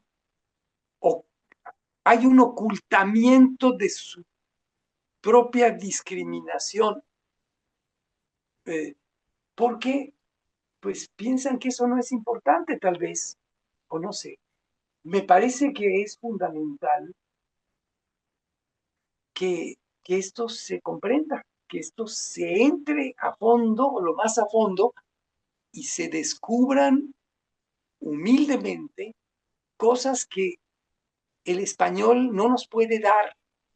También que se descubran cosas que ellos no tienen y que sí tiene el mundo hispano. Que haya una interculturalidad. Me parece que la interculturalidad positiva supondría que entramos a un acto común, pero donde nos aproximamos como una pareja que está bailando intersubjetivamente. Para ella es una cosa, para él es otra cosa, pero están en el mismo evento y quieren un acercamiento. Bueno, en esta dimensión del querer un acercamiento sería tratar de ponerse en los zapatos del otro, pero también en la episteme del otro, en el saber del otro, y tratar de encontrar qué es aquello propio de ellos que no tengo yo. Eh, Me parece esto central. Ahora, en relación, no sé si brinco demasiado, pero eh, ¿qué opino de que el Estado haya tomado la referencia de Miquel? Perdón que me vaya un poco. El nivel de discriminación que ha habido en Chiapas y sobre todo antes, yo llegué a trabajar ahí como más o menos inspector de escuelas de la misión de La Chacón en 1973. Tenía 25 años, nadie hablaba español, no más del 4% y todos hombres casi, no sé si alguna mujer hablaba español, pero era un país aparte, ¿no? La discriminación era de tal nivel. Sube una señora blanca joven, 4 años, no hay lugares, se detiene en el tubo, el camionero se aparca levanta a un anciano, 70 años, y dice, levántate, cabrón, que está subiendo una señora. De ese tamaño era la discriminación. Y esto no es de lo peor que les podría decir, pero otras cosas me darían pena mencionar. La discriminación era brutal. Y a partir del 4 de enero, la cosa cambió. No es que no se haya quedado, se hizo más sutil la discriminación, es violentísima, ¿no? Incluidos los grandes intelectuales que hablan de lo decolonial, porque no aprenden, no se meten al mundo de la profundidad de los nuevos conceptos que podrían encontrar en el mundo celtal, tzotzil, maya, ¿no? Y cuando quieren traducir de ahí, traducen en sus términos hispanos. Porque además, desgraciadamente es así, no se cree en eso. También de Secretaría de Educación, pues frecuentemente, no hablo de la Secretaría de Educación de hoy, pero hablo del tiempo de la Secretaría desde hace muchos años, ha optado porque la alfabetización sea en español y punto. Me parece que hoy más que nunca la Secretaría de Educación ha buscado otras formas. Por primera vez yo oí que un secretario de Educación hablara en celtal, claro, aprendiéndolo con muchas limitaciones, porque pues es un panorama difícil, pero que hablara, que diera un discurso como Secretaría de Educación en celtal. Me sorprendió, francamente.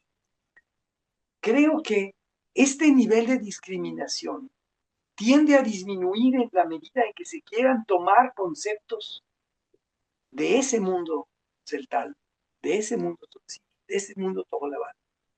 Un gran prócer fue don Carlos Lenkersdorf, en paz descanse, un gran amigo.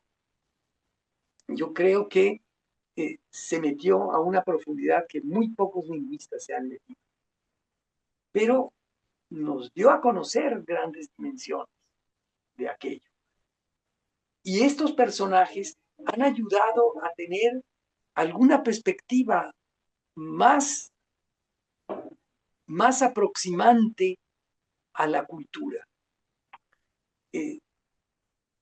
Creo que el tomar la idea del Equilpixtejal es querer acercarse a la cultura, querer decir, mira qué valioso es esto. Claro, no es que se pueda tomar la profundidad inmensa del mundo celtal solo por adoptar un concepto. Por supuesto que no. Yo creo que los funcionarios que lo han hecho saben que no pueden meterse a toda la profundidad así nada más. Intuyen que hay algo mucho más profundo, pero que no se puede abordar de un jalón. O sea, a mí me parece que ayuda a evitar la discriminación. Una vez, en 82, más o menos, fui en las grutas que están cerca de San Cristóbal, habían 3 policías celtales, hablamos en celtal, ellos fascinados de que se pudiera hablar en su lengua con un castlán que venía de México. Y bueno, ya, al día siguiente me los encontré en el mercado de San Cristóbal, les hablé en celtano y la gente que vendía verduras empezó a reír y me llamaron aparte y me dijeron, hermanito, somos policías y aquí no se puede ser autoridad más que en español, no, háblanos en español. La discriminación tenía tamaños inmensos. Hoy en día pueden hablar con gran gusto en su lengua y nadie se atreve a reírse de eso. Me parece que la situación en muchos sentidos ha cambiado y que esto que está tomando el Estado de tomar como lema el Equilpixtejal no es que se conozcan las profundidades del Equilpixtejal. ¿Quién las conoce? No lo sé. Si alguien las conozca, creo que no. Yo me trato de acercar, pero es un tratar. Y desde el punto de vista de la lingüística y tratando de pepenar algunos elementos de las prácticas de vida, pero nos estamos acercando. Yo agradezco al gobierno del Estado. Ahora va a publicar 18,000 ejemplares de este libro que publicamos hace tiempo, que publicó la UAM con el Comité de Derechos Humanos Fray Pedro Renzo de la Nava, que se llama Educación, Autonomía y Lequilpuchtejal, aproximaciones sociolingüísticas a la sabiduría de los gitanos. Me encanta la idea de que lo publique el Estado. Eh, y me parece que esto tiende a disminuir los niveles de discriminación que hay en el Estado. No los va a acabar todos, son muy profundos, son sutilmente presentes en muchos sentidos, pero se está haciendo un esfuerzo. No se puede pedir que el esfuerzo se convierta en realidad mañana, pero se está tratando, se está haciendo. Esta es mi idea de por qué es importante que el Estado haya tomado este lema, Lequilpuchtejal, como lema, este asunto que me parece que nos invita a reflexionar sobre esta gran perspectiva cultural que se nombra como Lequilpuchtejal.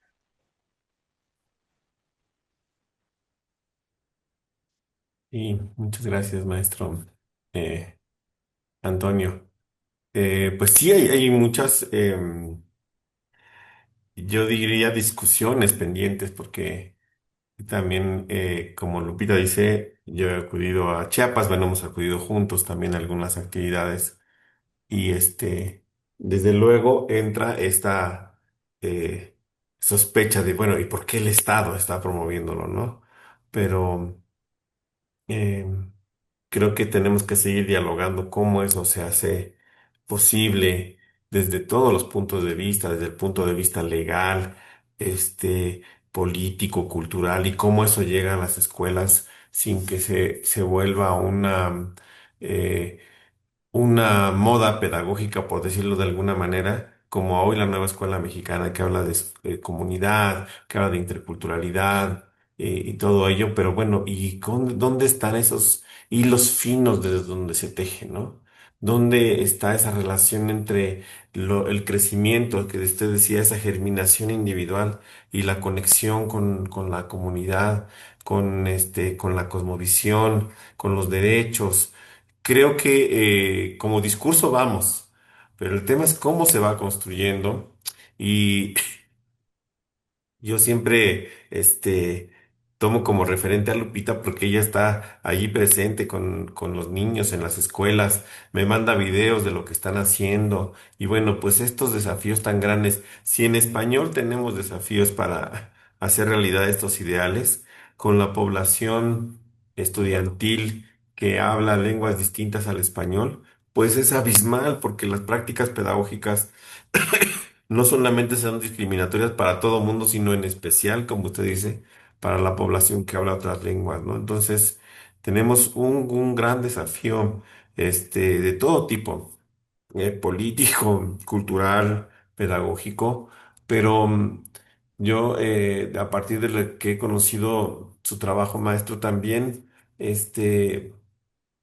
le apuesto mucho a lo que usted hace en términos de una pedagogía cercana, de una pedagogía del juego, por ejemplo, una pedagogía, como dicen sus libros, de la ternura, del arte. Y quisiera, para ir un poco cerrando la conversación, no vamos a dar más de su tiempo porque yo le dije que si podía conversar con nosotros en una media hora, pero ya llevamos mucho. Pero quisiera también que nos comentara de la pedagogía que usted ha ido construyendo, esta pedagogía que tiene plasmado en distintos libros, pero también estaba explorando acá su página que se llama Alegría y Pedagogía, este, pero bueno, eso que también lo visitamos hace poco en su escuela, en la escuela donde estaba dando un curso a maestros de la Ciudad de México sobre arte, la importancia del canto, de los ritmos, de todo esto que usted ha explorado también desde el punto de vista de las expresiones estéticas y cómo eso a lo mejor puede ser un gran motor, aparte de estas discusiones que tenemos que dar, pero ese puede ser un gran motor, todo este el tema del arte, la pedagogía, este, el juego, la ternura, para explorar estos temas. Creo que hay algo que nos quedó claro ahora es que nosotros, si de verdad quisiéramos ser, este, interculturales, tendríamos que aprender una lengua. O sea, y no solamente para comunicarnos, sino aprender el sentido profundo, este, de esa lengua, ¿no? Y creo que eso yo me quedaría, pero también quisiera que nos comentara un poco de esta construcción pedagógica que ha venido haciendo y que me parece una gran aportación a la pedagogía mexicana y de todos lados, de cómo construir eso que usted nos ha mostrado, habla del Equil Kuchlejan. Entonces, pues eso, quisiera que nos pudiera comentar un poco de lo que está haciendo, de esa pedagogía que ha venido construyendo. Pues muchas gracias. Esto fue en el estado de Chiapas. Empezamos en algunas comunidades por el río Jataté. eh, pues eran escuelas del ejército zapatista donde pues se fue haciendo algo y se fue construyendo una música y se fue eh, y, y un buen día el gobierno del estado nos pidió que en el año 2000 que, que se hiciera en español y claro era más sencillo hacer, bueno, menos complicado hacerlo en español. Se empezaron a construir y de repente era un programa oficial en todas las primarias del estado. Se llamó entonces Jugar y Vivir los Valores, luego se cambió a Jugar y Vivir Ciencia y Valores. Se publicaron 2 libros de preescolar, de guías de la maestra de preescolar, con 72 canciones. Se publicaron luego las 6 guías de primaria, poco a poco, y fueron 213, 215 canciones, porque nos parece que lo que hay que hacer es una narrativa. Nosotros somos narrativa, aunque aunque no creamos en el mundo católico, o sí creamos, pero Adán y Eva, Caín y Abel, Sansón, están en nosotros como parte de nuestra perspectiva. Lo mismo los griegos, eh, Zeus, Apolo, Cupido, están en nosotros.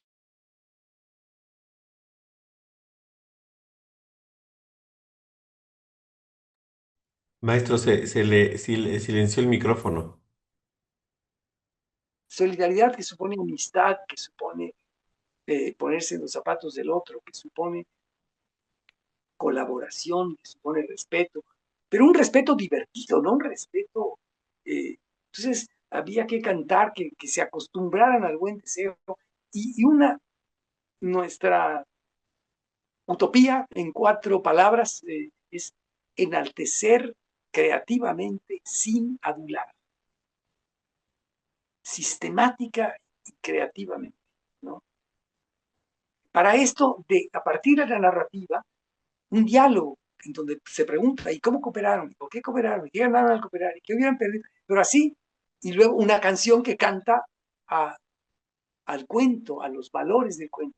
Al valor le llamamos forma de apreciar a los demás, ¿no? Ahora, esto se iba convirtiendo cada vez más en un modelo, fue muy exitoso y se publicaron algunos libros teóricos. Aquí muy a la mano tengo 2 que se pueden consultar en internet, se pueden bajar gratuitamente. Este que se llama La Pedagogía del Mutuo Aprecio, con estos 2 buitos ahí, que está publicado por la UAM y por la editorial Costa Amic de México, Barcelona. Este otro librito que también se puede consultar en internet, que se llama Cuento y Pedagogía, de la solidaridad a la ternura, y también publicado por Costamic. Y se trata de tener una serie de artes distintas. La misma idea que tomo del mundo celtal, de que para que sea ético, también tiene que pasar por la estética. Tiene que experimentarse como una emoción estética para luego hablar de ella y tenderla a incorporar cada vez más. Se han logrado cosas maravillosas. Yo los invito, por ejemplo, en este canal que señalaba el profesor Adolfo Rodríguez,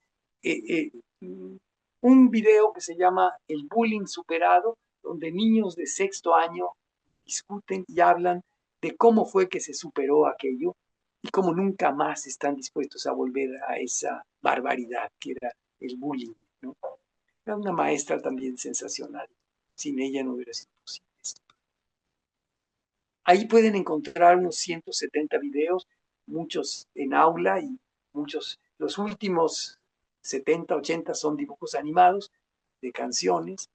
Y se trata de encontrar una emoción estética, que uno se enamore de la buena actitud que genera aprecio y que uno la razone también.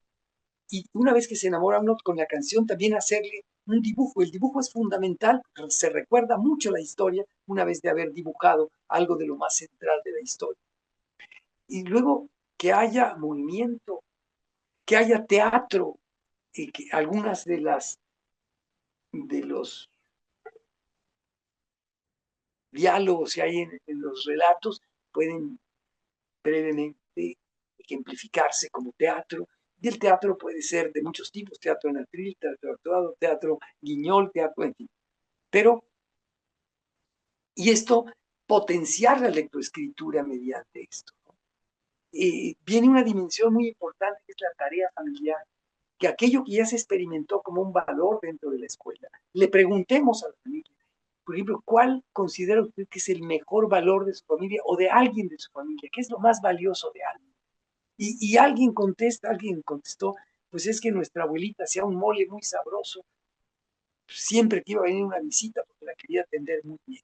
Bueno, eso se expone en el aula después, de tal manera que traigamos costumbres valiosas de la comunidad al aula y se vean en el aula como valores de las familias. Esto tiende a articular sentidos y tiende a crear comunidad cada vez más. Pero cuando alguien se enferma, por ejemplo, bueno, pues se le manda, todos los compañeros y compañeras del aula le mandan un dibujo, bueno, ya queremos que regreses.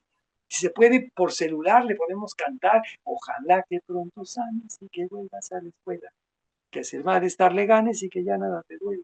Bueno, esto vitaliza, quizá esas pequeñas cartas se guarden años como símbolos para la persona de solidaridad con los amigos. Bueno, de estas fórmulas tendremos pues por lo menos unas 250 secuencias didácticas donde se presentan estas cosas. Cuando alguien, debe haber siempre un cartel o una manta inmensa que tenga los cumpleaños de cada uno de las y los miembros del aula, de tal modo que aunque sea 5 o 10 minutos se celebre ese cumpleaños y se sienta enaltecido, con una carta de la maestra que va a ser muy importante para él recibir, de felicidades, Juanita, porque hoy sí todos te deseamos lo mejor en tu vida para siempre.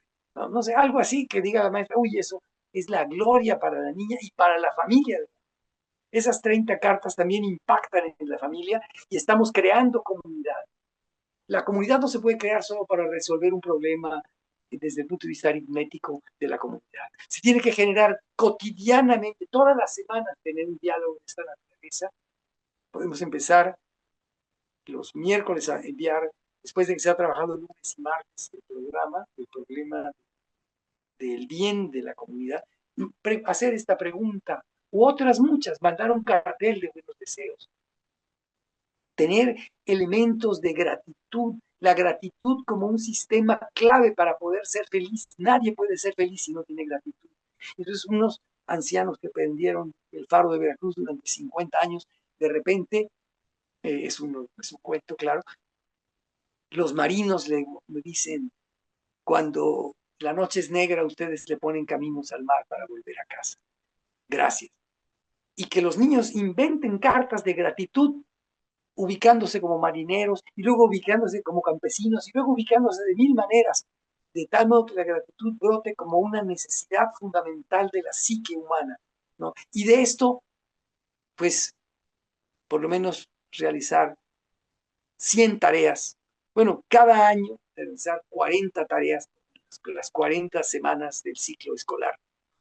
Y esto transformará los imaginarios y estoy seguro que esto eleva los niveles académicos, desde luego. Ahora no puedo señalar todos estos mecanismos, pero les pido que por favor los vean en estos libros, ¿no? Y pues esto nació en CERTAL, pero claro, en el Estado fue 8 años programa oficial y luego se ha experimentado en diversos lugares, ¿no? En algunos lugares se ha firmado convenios para que sea, se firmó en particular en el Estado de Sonora, pero después llegaron los libros de texto gratuito y ya no se pudo continuar. En fin, pues esto yo creo que ayuda mucho a la nueva escuela mexicana. Acabamos de terminar un diplomado donde terminaron finalmente 104 maestros de diversas alcaldías de la Ciudad de México y la autoridad educativa de la ciudad federal de la ciudad, nuestra rectora de la UAM Xochimilco, hicieron los diplomas bueno, firmaron los diplomas para estos profesores. Entonces, seguimos caminando, ¿no? A ver hasta dónde, a ver qué tanto se puede implementar, aceptar, potenciar este trabajo y buscando también, no solo buscando, tomando elementos de estas dimensiones, por lo menos de las lenguas mayas, el celtal particularmente, que nos ayudan mucho a ver desde una nueva perspectiva el mundo del valor. Pues no sé si esto contesta suficientemente, ¿verdad? Y maestro, pues fíjese que yo siempre regreso a a sus ideas y también a a sus textos, en cierto modo, porque siempre es necesario volver a estas ideas básicas, en lo elemental que está en el sentido de nuestra construcción de persona, de apoyo a veces con una canción, una frase, todas estas estrategias que usted comenta, yo creo que tendríamos que trabajar más eso. Mm, ser más, así, a lo mejor trabajar desde estos elementos que usted menciona de profundizar en la lengua, en el significado, etcétera, sin dejar también la otra crítica aguda, ¿no? Pero cómo tender estos puentes entre esta pedagogía que usted comenta, del mutuo aprecio, del reconocimiento sin adulación, del arte, todo eso me parece que es muy enriquecedor y es el gran valor que usted hace, la gran aportación que usted hace, aunque usted es muy modesto y dice que no domina la lengua, pero obviamente sí lo hace. Este, y, y tiene un gran trabajo que también creo que necesitamos conocer y reconocer. Acá, la maestra Katy, que no dice que le está fallando el internet, dice que hay quien se nómade colonial sin conocer las experiencias como las que usted dice, que son ejemplos de resistencia y reexistencia. Dice ella, la propuesta pedagógica que usted comenta tiene sus bases, pero que necesitamos comprender mejor. Y yo creo que para un poco ir cerrando eso, creo que necesitamos comprender bien las bases de su pedagogía, de la filosofía, de todo lo que nos está mencionando, para no voy a decirlo así, no vender tan fácil la idea de que somos de coloniales, críticos, interculturales, etcétera. Necesitamos, creo que, como profesionales de la educación, a lo mejor en esa filosofía celtal, ¿no? Decir, bueno, estamos siendo, no es que, no es que lo seamos ya, estamos siendo, estamos construyendo estas posibilidades. Y lo que usted aporta, lo que usted sabe, creo que nos ayuda mucho. Entonces, pues la invitación es esa, a que podamos seguir profundizando, que conozcamos más estos materiales que usted ha producido, su página de YouTube. Aquí lo vamos a seguir promoviendo, sus libros, toda su experiencia y pues Gracias. agradecerle, maestro, todo este tiempo que nos dio. Este, Sabemos que está también de viaje, no sé si esté trabajando o Sí, de... aquí estamos ¿qué? desde un cuarto de hotel que Ajá. afortunadamente tiene internet y con el celular, muy bien, creo que ha cumplido su función el celular como Dios manda. Sí, maestro, pues muy agradecido, la verdad, como siempre, por su generosidad y y pues sigamos en contacto. Le voy a mandar después que subamos esta conversación a YouTube la liga para que la pueda compartir si le parece bien y Ah, muchas pues, gracias, sí. ¿sí? Y pues vamos a seguir conversando. No sé si alguien más quisiera dar algún mensaje final. No, pues nada más agradecer, maestro Paoli, como siempre. Muchísimas gracias y les seguiremos también con esta pedagogía también del buen vivir, esta pedagogía del cuidado, esta pedagogía de la ternura que tanta falta nos hace. Ya lo ponía yo aquí en un mensaje también, que de pronto en este mundo en el que parece como que nos llega esa sombra del individualismo, de la urgencia, de todo, nos hace falta detenernos en eso, en esa reciprocidad tan importante, que está presente en cada uno de los procesos y conceptos que nos ha compartido de esta filosofía, de esta forma de vida del Ekil Kush Lejal. Muchísimas gracias, de verdad. Gracias a ustedes.